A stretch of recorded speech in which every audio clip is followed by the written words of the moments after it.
Cool Katie is back, and today we're talking about the types of heater that you may have in your home. So the first type, and probably the most common, is the central furnace. This works by blowing heated air through all the ducts in your home, getting into each room through your vent. This type of furnace requires pretty extensive ductwork to get the air from room to room and a lot of ventilation, but it also can be energy efficient. So the next one you probably don't have, but you might. If you have an older home, a traditional boiler is another way that you can heat your home.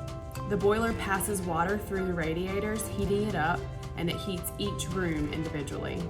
It does require a radiator to be in each room that you want heated, so it's definitely not as popular and it's a little more old school. The next type of heater is going to be a heat pump. This is also very common. Think of it as a two-way air conditioner. It moves heat out of your home in the warm months, and then it brings heat into your home during the cool months. A heat pump unit is going to be a simple installation and very energy efficient. And the last type of heater that we're going to cover today is the ductless heater, or the mini split.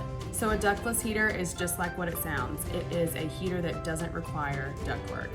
This heater is going to be mounted on the wall, and it uses electricity to heat your room. They're much more common overseas and are gaining popularity in the US.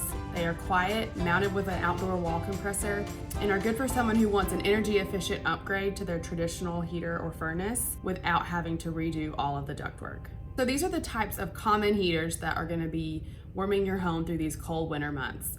We hope this video was educational for you and you learned a little bit more about what type of heater you may have in your home. If you need some help or some service, be sure to give us a call. Stay warm, friends.